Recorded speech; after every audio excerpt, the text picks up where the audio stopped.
Hey, Mr. Retro here, and these are my pickups for the month. Now, over the past month, I am able to buy stuff towards the end.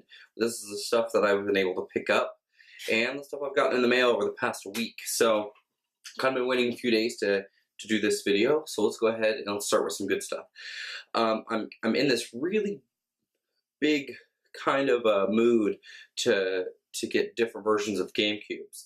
So one of my first big purchases was an Indigo GameCube. Now I have a silver and a black, but so I have the Indigo, the bluish purple GameCube, and it's in pretty good shape. It's got a little bit of wear and tear on it, but I'll give it a good cleaning, and yeah, it should work pretty well. So yeah, I just been collecting all the different colors of GameCubes. And when I bought this, I also got a generic adapter and composite cables with it, which is not the greatest. And I got an off-brand controller, but it'll work. So just kind of fun stuff to have. I was really just going for the console, but there you go. Also, GameCube related. Like I said before, I'm kind of collecting GameCubes, but I'm also collecting their GameCube player, or the Game Boy players. And I mentioned that I have the silver and black GameCube. But with the black GameCube, I have the black Game Boy player with the North American disc. So I can play, on North American players. Well, the Game Boy players are region free. You just have to have whatever disc you want to play on whatever GameCube. So for my silver GameCube, I got a silver Game Boy player. I don't have another disc, but again, I don't really need it. But I did get another Game Boy player for it. So I'm trying to get all the matching GameCubes with their respective Game Boy players. So this adds to that collection. And my plan is over the next month or so to get the Indigo version, so I can at least have the North American set, and then off to different regions and see which kind of fun ones. So like the orange spice and things like that would be pretty cool. Now the next thing I want to talk about, let's stick with Nintendo, is I got this from a guy on Etsy named Spencer McGuire, and he makes some really great 3D printed stuff. Now what I bought from him is actually a Joy-Con holder. I only have the Joy-Con grip, so if me and a friend want to play with two Joy-Cons, one of us just has to have the Joy-Cons by themselves, which isn't a big deal, but just to have like a nice grip to hold them as one controller was something I was looking for, and this was pretty cheap, and it's 3D printed, which is really cool, so it has a really cool texture to it. But it is Zelda themed. It is a Triforce, and it's really, really neat. It stands up, it's nice and flat, and it's got these little slots here that you can slide your Joy-Cons into. But yeah, this is really cool, and it wasn't terribly expensive even with shipping. So yeah, if you are interested in stuff like that, give Spencer McGuire a look on Etsy, and you can find some good stuff. The next thing, I bought two of these. Now, these aren't first party. When I want to play online, I want to make sure I have high consistent speeds. And with Wi-Fi, your speeds can drop a little bit based on interference in your environment. So I looked at what LAN adapters would be good for the Switch and the Wii U. And for the Switch and the Wii U, they use 3.0 USB. So I went and got a LAN to 3.0 USB Ethernet network adapter. So I got two of these, one for the Switch, one for the Wii U. What I've heard from, or what I've seen from other reviews, is that the first party one that Nintendo makes for the Switch isn't 3.0 USB, even though they have a 3.0 USB on the back. So you don't get as high speeds as you would with something else. So I have one of these for each, and I'm really excited to use these because I like to have nice, high, consistent speeds. I do play online, especially on my Switch a lot, so it's nice to be able to do this. The next thing I got for my Switch is the Hori Nintendo Switch compact play stand, which is super exciting. I mostly play in handheld mode, but on the occasion that I do play with it with a kickstand out and things like that, the kickstand just doesn't do its job, and so it's a little frustrating. So having this really helps, and I can still plug in the power cord if I need to charge it up while I'm there, while I have it set out on the table. So this is really cool. I'll be showing you guys a little bit of all this stuff kind of later in function and how it kind of works. So yeah, this is definitely a great addition. Going lastly with the Nintendo stuff, I finally picked up ARMS. Now this is still in its wrapper. I just got it yesterday or the day before, and I haven't had a chance to play it, but I'm excited. I don't get super competitive, so I was kind of waiting for the competitive wave to get away from this game, but with more stuff being added to it, I thought I'd pick it up and see what it is before kind of all the talk stops around the game. So I'm really excited to play this because I really want to. I like fighters, and I really want to play this fighter in particular. So there's ARMS, and then I switched it up. Went not completely old school, but I bought Mortal Kombat XL. Just kind of on a whim. It was cheap. Again, this came with the ARMS, so I haven't had a chance to play it, but I love Mortal Kombat, and I love fighting games, and this has all the DLC, all the extra characters that Mortal Kombat X has, just in one game without having to buy the separate DLCs. So I just thought it would have been a good game just to add if I have a couple, if I have someone at my house who wants to play a fighter, just throw in some Mortal Kombat, and we can go to town on it. So I'm really excited for this because Mortal Kombat's a good, can have some good stuff in it. So I'm anxious to try this one out. And lastly, the thing I got, having multiple game systems, you can't play them all at the same time. So while the other ones are sitting there, they get dusty and gross. So every once in a while, I will buy a dust cover for a system, and this one is for the original PS4. I have one for my PS4 Pro, but this is for the PS4. It's very light. There's not a lot to it. This is from Extreme Rate. The one I have for my PS4 Pro, I believe, is from Foamy Lizards. So it's a little thicker, but this will work just fine as a dust cover.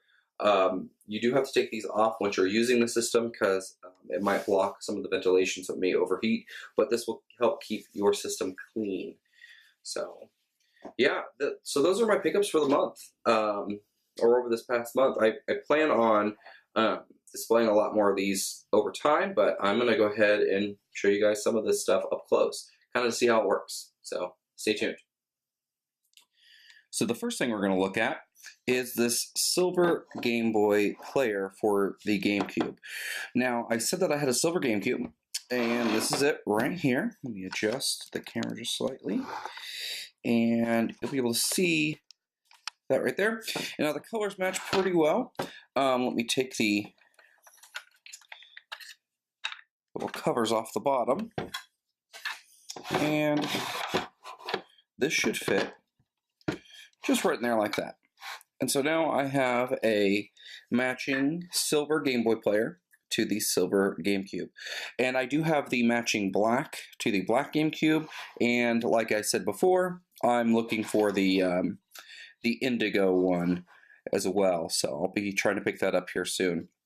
But this is one of the best ways to play your Game Boy and Game Boy Advance games on the TV and stuff. So if you don't want to crowd around your Game Boy Advance or Game Boy and sit underneath of a lamp, if you're playing something old school on an older Game Boy or Game Boy Advance, this is the way to go. And you can play it up on the big screen, and it looks pretty good. So that is the Game Boy player for the Nintendo GameCube.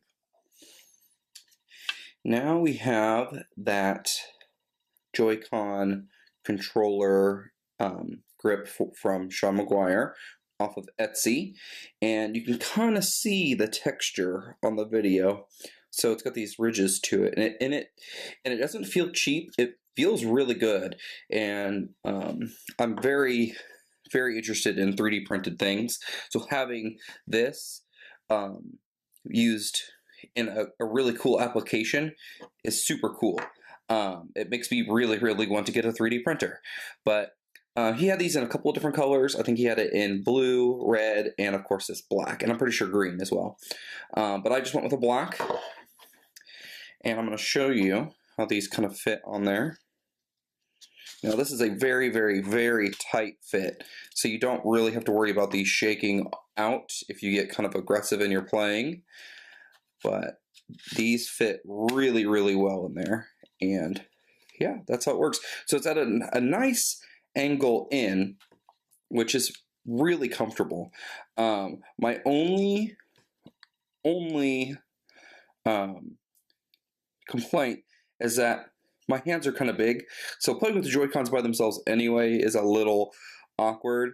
Playing in handheld mode, your fingers kind of can rest on the back of the system, but with this, because my hands are so big, my pinkies don't really have anywhere to go, and my other fingers kind of just rest where the Triforce is, so maybe having a slight groove to it would make it to where I could rest my hands, but other than that, it feels really good, and I've used it for a little bit of play, and it's really comfortable, and I like it. So, and it even stands up with the Joy-Cons in it. Lastly, we have the Hori compact play stand for the Switch, and this has been out for a while, and it fairly quickly solved the problem. One of the mechanical problems of the Switch itself, which is the kickstand. This kickstand is very flimsy. I don't know why they didn't just make this a bar that comes across, or just out of something more sturdy than this rubberized plastic.